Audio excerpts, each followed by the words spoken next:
So, human factors refers with how the action or failure or mistakes of an employee that can lead to security vulnerabilities. Since people or employees are a big component in security at a company, and mistakes or bad habits can cause data breaches.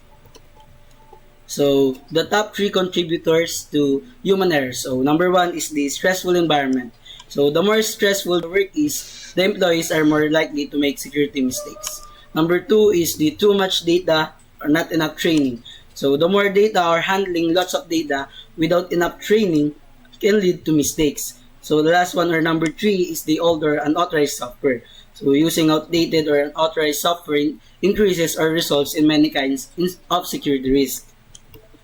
So, the 5 steps to minimize human errors is the step 1 is to regular cybersecurity training. So, teach employees about cyber threats and safe practices to raise general awareness. So, it helps everyone know what to avoid. Number 2 is the authorizations, access rights, and the other privileges. So, limit the access or only give access to important data to those personnel who really need it and have the right skill or are qualified to do so.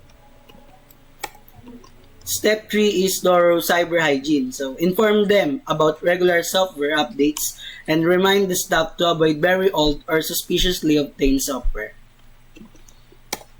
So, step 4 is the frequent data backups. So, make it clear that data backup is so important in keeping information safe and the company running smoothly.